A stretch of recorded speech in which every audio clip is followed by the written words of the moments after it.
vu de la dimension, de la complexité du déficit et de la demande exprimée dans la société marocaine, l'État, et c'est une tendance incontournable, avait construit sa politique sur une politique de l'offre, de l'intensification et la diversification de l'offre, notamment dans un grand effort prôné, soutenu par notre souverain, par Sa Majesté le Roi, que Dieu l'assiste, en ce qui concerne la promotion de l'habitat social, sachant que l'habitat social aujourd'hui représente plus que la moitié de la demande exprimée sur le marché immobilier national.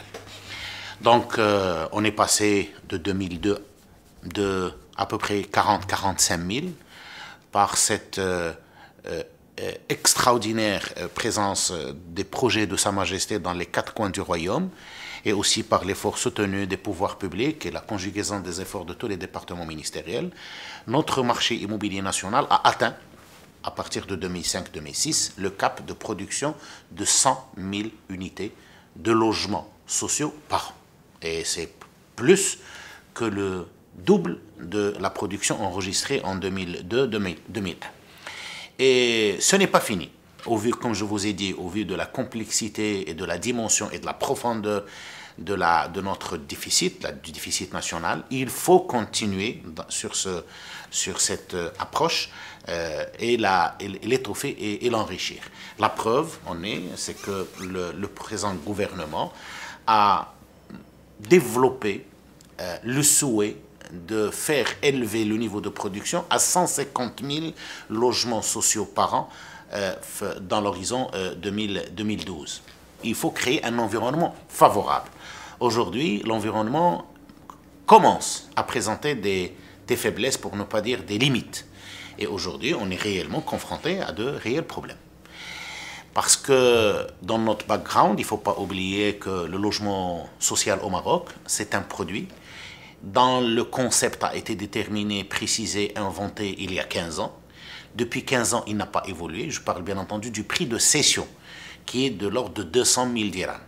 Or, durant ces 15 ans, bien sûr, il y a eu le renchérissement du foncier, de la main-d'œuvre, des matériaux, des intrants et tout le reste. Et ce qui a fait qu'aujourd'hui, et bien entendu, l'abandon de la carotte fiscale, et bien entendu, les promoteurs immobiliers, ils sont dans une logique, ce qui est très normal, ils sont dans une logique de recherche d'une marge bénéficiaire conséquente. Donc, du moment qu'ils ont trouvé que ce segment ne présente plus de bénéfices comme auparavant, même en utilisant le noir, qui est un très mauvais phénomène qu'il faut combattre.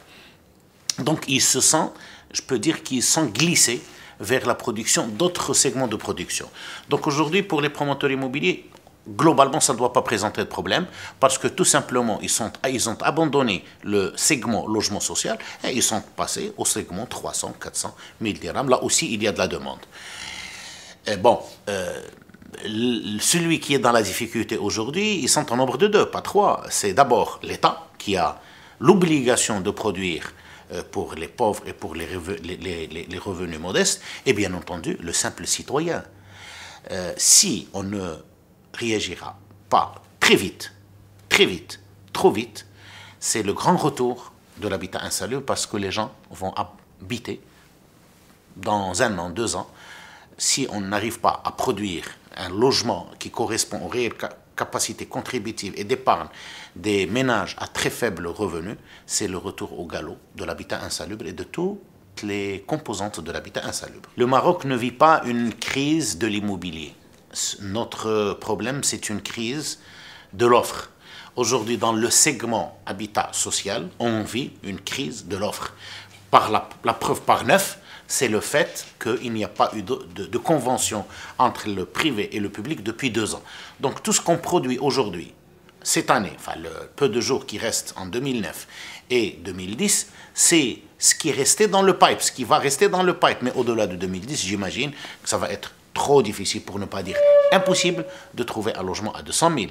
Donc on est obligé, la force de la demande, la force de l'obligation des pouvoirs publics, la force aussi de pouvoir trouver des alternatives, on est obligé de trouver des solutions. Chose faite, le ministre des Finances, Salah Eddine Mzouer, a bien voulu intégrer le département de l'habitat, de l'urbanisme et de l'aménagement d'espace dans le comité de veille. Ce n'est pas parce que ce secteur qu'on est aujourd'hui, ou bien il est concerné par la crise, mais pour pouvoir l'immuniser, pour pouvoir le préparer contre des éventuelles conséquences, de mauvaises conséquences de la crise. Sachant que, moi, je le répète toujours, notre crise n'est pas internationale, c'est une crise maroco-marocaine. On est touché partiellement par la crise, par la diminution de l'intérêt des MRE, de l'acquisition des étrangers, par la baisse importante, tendancielle, structurelle des IDE, ce qui est normal.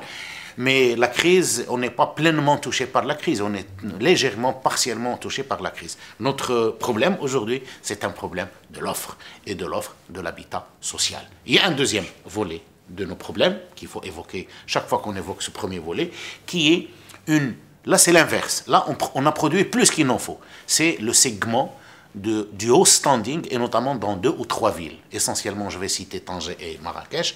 Là, le haut standing est malade par la surproduction.